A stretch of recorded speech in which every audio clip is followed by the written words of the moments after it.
special episode of This Just In. A recap of last night's first round of the NFL draft.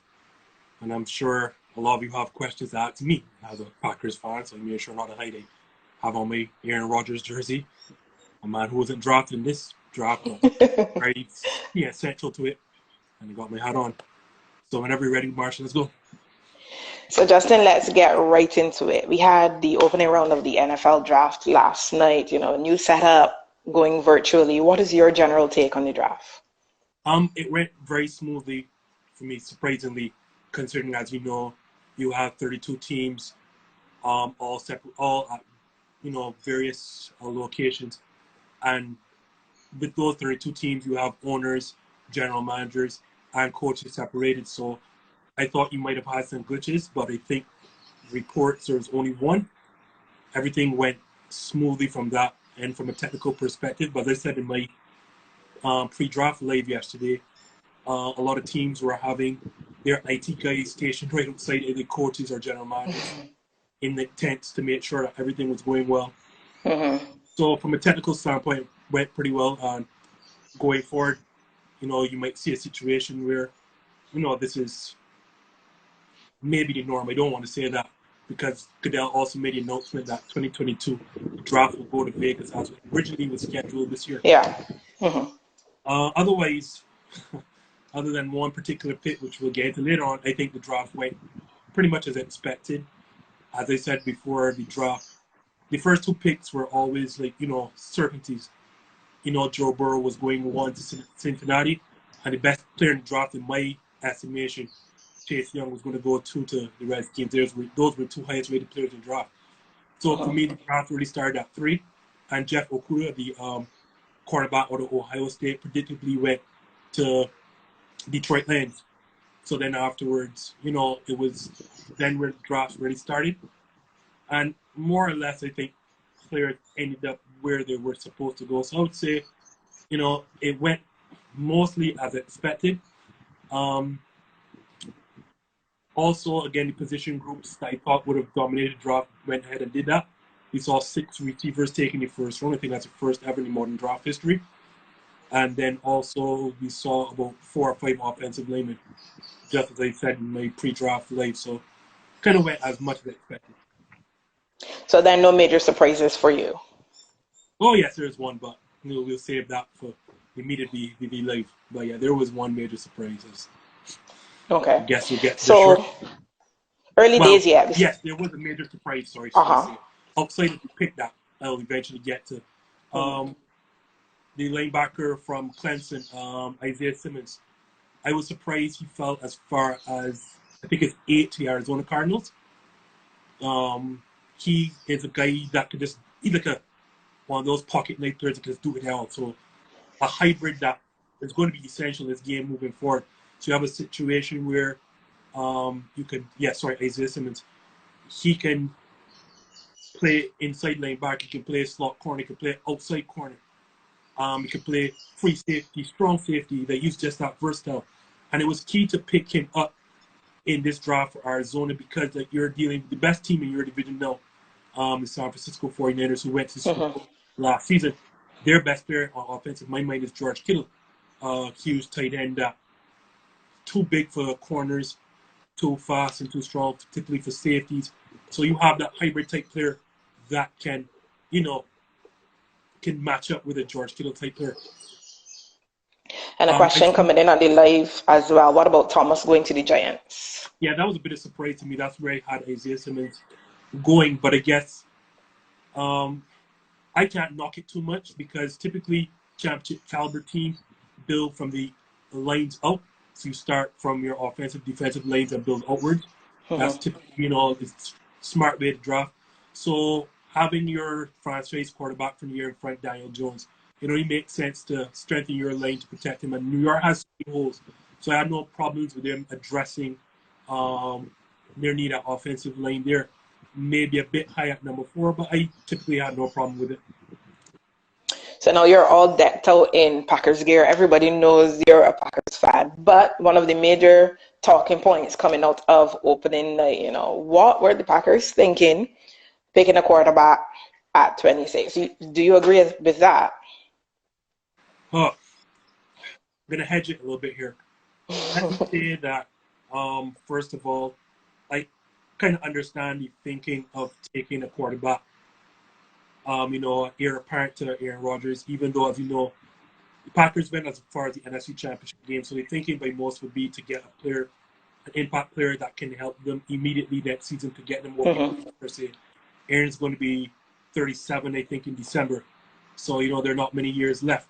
So you think that, and especially as I said, with all those receivers going, and you still had a receiver with the first round grade like T. Higgins from Clemson, you would think that that naturally was a place to go. Or even the guy Patrick Queen that eventually went to Baltimore, the very next pick. We also have needs at inside linebacker, especially after the departure of that name that's escaping me now. But he's gone to New York Giants. I can see his name. Anyway, so you would think that that would be, addressing the situation. I have no problem with taking a quarterback as per se. And a lot of people will liken it to what we did 15 years, because it's 15 years to the day that Aaron Rodgers was drafted. So we still have Brett Favre there playing at MVP caliber level. Brett, ironically, I think was 35. Aaron right now is 36, turning 37. As I said, when we took Aaron Rodgers with the 24th overall pick. The problem is I can't liken the two. The two are not the same situations because the two players. Now it's in terms of the quality of the players? Right. Now it's easy to say that people will say, no, it's not Jordan Brooks that left. Blake Martinez is the person the inside linebacker that left us, that went to New York Giants, that we need to fill that hole. But going back to the situation, right? In Aaron Rodgers' case, on many draft boards, he was graded as the best quarterback coming out of that 2005 class. Eventually, Alex Smith was chosen number 1 to San Francisco 49ers. And Aaron fell as far as 24. And I think a lot of that was because his coach, Jeff Tedford at Cal, there was this misconception that Jeff Tedford coached quarterbacks would not be able to transfer or translate well to the NFL level. In the NFL. That being said, again, Aaron was still the highest rated quarterback at that situation. And I always say, I'm not one that goes to reach for need. If you have, just take the highest rated player at that position. If it's too redundant, then you trade over that position, for where the need fits the position. Jordan Love does not carry a first round grade. I did not have him graded as a first round player. Nor many other talents. And not only to take a first round pick with Jordan Love, but to move up to 26, when the reality is no one else would have done. The only other person possibly that's behind us that would have thought or in front of us at that time is possibly Tennessee Titans. Jordan Love didn't carry a first round grade, and people ask, well, why would they say that? One of the number one things in grading quarterbacks, as you would know, is protecting the football. Jordan Love just completed the season at Utah State where he had 17 interceptions. 17. No, the excuses were that his head coach from the year in front gone and all of his skill position receivers had left. But for me, that's an excuse. That's an excuse. If his production in completion percentage have fallen off, I have no problem. If your touchdowns have fallen off, or your completions have all fall off, they can understand that. But 17 interceptions, like that, you can't explain that. That is just somebody who's careless with the football. And as we've seen, like if you're careless with the football at a collegiate level, where most players who are not as fast as NFL players, then you're going to have problems when you have to come up against teams and quicker players and NFL-ready players at the pro level. Like, this is nothing that a coach you can coach. You can coach mechanics. You can coach a lot of other stuff. You cannot coach a turnover problem. That is, and you've seen that with Jameis Winston when he came. He had turnover problems at Florida State University. Baker Mayfield had turnover problems, and you see them persistent now at the NFL level. Sam Darnold, his last year at USC, had turnover problems, and you see that now persisting in the NFL. You cannot correct turnover issues. And to tell me that Jordan Love carries a first round grade, that's just crazy.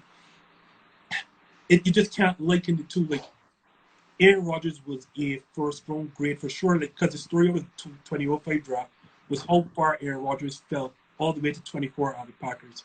There was a reason why Jordan Love was available for us at 26. He wasn't available at 30 yet. We stood at 30.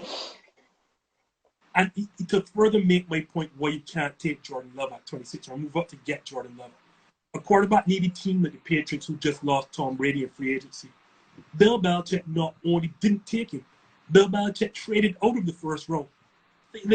I want no part of Jordan Love because he does not carry this grade.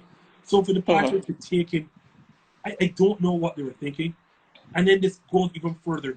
So now you have a situation now. The head coach is his second year, going into his second year back to the floor. The GM, Brian Gutenhaus, going into his third year. Now, obviously, they don't have a connection to Aaron Rodgers because they didn't draft him, and they're relatively new hires. But now Aaron Rodgers, everyone knows, is the person who carries a chip on his shoulder and does things his way. This is a guy with 2 regular season MVPs, a Super Bowl MVP, and a Super Bowl title, who is only 4 or 5 years younger than the coach. Now, when the coach now turns at him and asks him, or, the trust is gone, especially if the reports are true that Aaron approached management and management told them, yeah, we're just there about the right to contend for a title. We are going to take our first and second round picks and spend them on position players on that sort of talent to give you help. So if you tell Aaron that and then draft Aaron the very next day, how do you expect him to feel? Especially with a coach that carries absolutely no clout in Matt LaFleur. Granted, Matt LaFleur is a good host hire, so I'm guessing that if one has to go eventually, if things get to a head, Aaron Rodgers is going to trade. Especially considering as much as Aaron has 4 or 5 years left on his contract, I think only one of them this next season upcoming or next 2 are fully guaranteed. So it makes him an easy cut going forward. I just don't like this. And especially Gutenhaus's last offseason, when you're spending money on people like the Smith brothers that are not related, but it's a Darius and Preston Smith. You spend big money on them in free agency, and then you also poach the safety from Chicago Bears. That tells me that you are looking to win now. And then you take Jordan Love as a future pick. So what would you have done differently? If you were the one, you had the ability to make that call, what would you have done? My philosophy is it's always like Ted Thompson, our prior general manager. I don't believe in reaching for need. So just because we have needs at wide receiver or we have needs at inside linebacker, I would not have gone with somebody who does not justify the pick as, does not carry a first round pick. But me, T. Higgins from Clemson still is there. And for me, I graded him as a first round player. You could have taken T. Higgins. And even if you're telling yourself you can reach back and get T. Higgins or even somebody like Mims from Baylor. If you get Mims from Baylor in the second round, then you may justify that. But as I said, you have Patrick Queen that eventually went to Baltimore 1 pick later, who is definitely a first-round talent, and a lot of people were surprised that he slid that far in the draft. Then, I either take Queen or I take Higgins with that pick. And just before we wrap up here, another question coming in. Your thoughts on Swift not going in round 1? I think he's referring to DeAndre Swift, running back out of University of Georgia. I'm not surprised because as we've seen the devaluing of the position, the running back position, a lot of people can get value second, third round, for the same production. It's become a pass-happy league, so running back position really has been scaled back. Up to last year, you saw again only one running back was taken, Josh Jacobs, that's in Las Vegas Raiders. Here now, the only person that took a running back was Chiefs. To answer Nick's question, I was surprised the Chiefs, if you're taking a running back in round 1, why did they just opt to take DeAndre Swift, who to me is a better player than Clyde Edwards-Helaire. He's a dual threat, similar way he can take catches out the backfield, and to me, the better runner. Both have to work on their pass blocking abilities.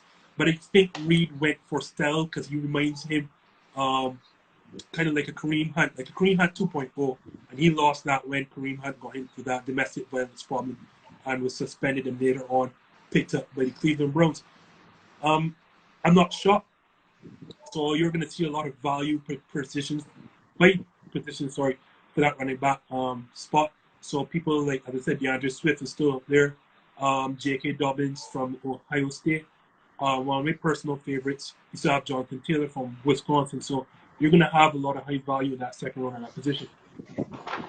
So then, reflecting on the entire opening night, who would you say was the biggest winner? Of course, you know, these are early things yet. You have to wait Mm-hmm. 2 years down the line. Yeah. But for me, like what Miami did, Miami didn't make the same mistake that they did with Drew Brees years and years ago, worrying about injuries. As much as I say on one hand that your best ability is your availability, at the end of the day, I think Tua at number 5 is just too big of a talent to pass up. You Mm-hmm. get to redshirt him and evaluate him medically for this 1 year, so you don't play him at all.